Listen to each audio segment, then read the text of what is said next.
The call sounded exactly like him. Same voice, same tone, same urgency. Hey, I need you to transfer the money right now. There was no hesitation, no suspicion. Why would there be?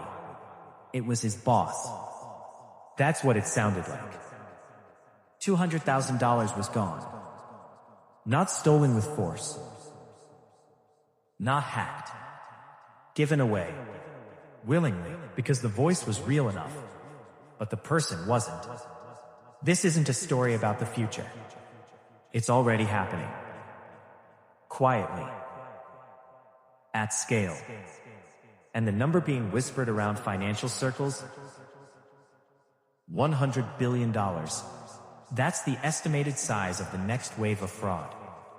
Driven not by breaking systems, driven by something more subtle, but by exploiting trust. Using AI.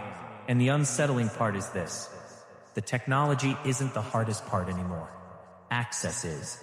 Because tools that once required elite labs now sit inside everyday apps. Cheap, fast, good enough. So the barrier to entry collapses. And when barriers fall, participation rises, not just from innovators, but from opportunists and criminals.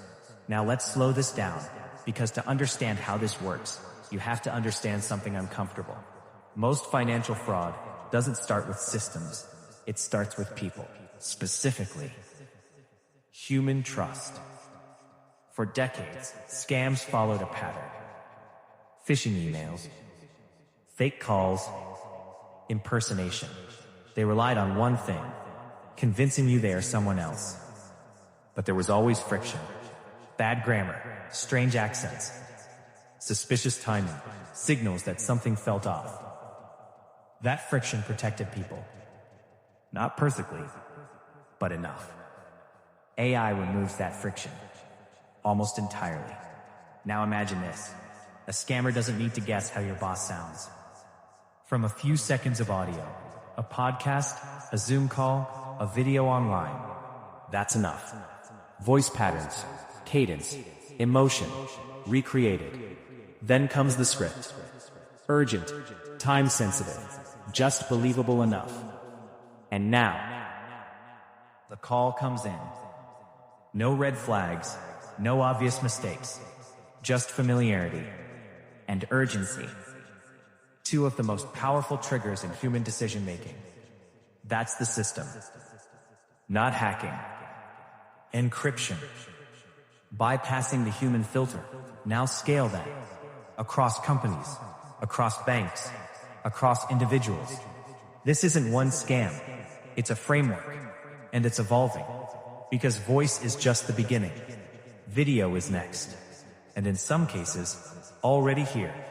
Executives appearing in meetings who were never there. Instructions being given that no one actually said. Faces moving, expressions matching. Convincing enough to pass. Not perfect, but effective. Start to matter. Financial fraud globally already costs hundreds of billions each year. That's before AI fully scales. Now introduce tools that lower cost, increase success rates, and reduce detection. What happens? The expected losses don't just rise, they accelerate, exponentially. That's where the $100 billion figure comes from. Not as a prediction of one event, but as cumulative damage across thousands of small, believable incidents. Now, let's talk about incentives.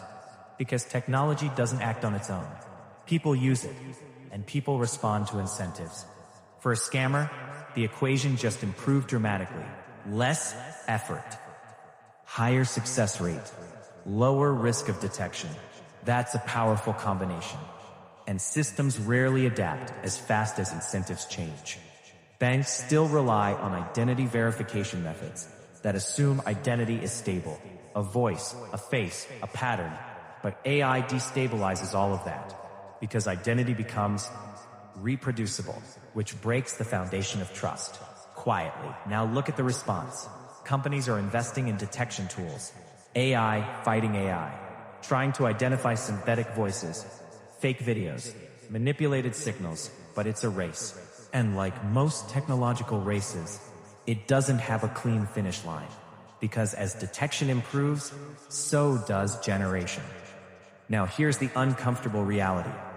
Even if detection gets very good, it doesn't need to be perfect. It just needs to fail sometimes. Because fraud doesn't require mass success. It requires enough success to be profitable. And when the cost of attempting a scam approaches zero, enough becomes easier to achieve. Now step back. This isn't just about individuals losing money. It's about systems under pressure. Banks, corporations, institutions built on verification, all facing a new variable, certainty of identity, which introduces friction, more checks, more delays, more skepticism. Ironically, the same friction AI removed from scams gets added back into legitimate systems. And that has consequences. Slower transactions, more false alarms, higher operational costs, which eventually get passed on to everyone. Now layer in something else. Psychology. Once people become aware of these scams, trust changes. Not disappears, but weakens. A phone call from your bank, a video message, less convincing. Even real interactions start to carry doubt. And that doubt is expensive, because financial systems depend on confidence, and confidence depends on trust. Now contrast this with the public narrative. AI is often presented as efficiency, automation, productivity gains. And that's true, but every powerful tool carries dual use. The same system that helps businesses scale helps scams scale. The same realism that improves communication improves deception. Of powerful technology. Now let's talk about who's most exposed. Not necessarily the least informed, but the most connected. People whose voices are online. Executives, creators, professionals, anyone with digital presence. Because more data means better replication, which creates a strange dynamic, which shifts how systems are designed. More emphasis on multi-layer verification, behavioral patterns, contextual signals, things harder to fake, but also harder to use. And that's the tension. Security versus convenience. A balance that's always shifting. Now here's the part most people don't like to hear. There is no permanent fix, only adaptation. Because as long as systems rely on signals, and signals can be replicated, the game continues, evolving, iterating, quietly expanding. So when people ask, can AI steal your money? The answer isn't simple. AI doesn't steal anything. People do, using tools that make it easier, faster, and more believable than ever before. Which brings us back to where we started. A voice on the phone. Familiar, urgent, convincing, and wrong. Not because the system failed, but because it worked exactly as designed.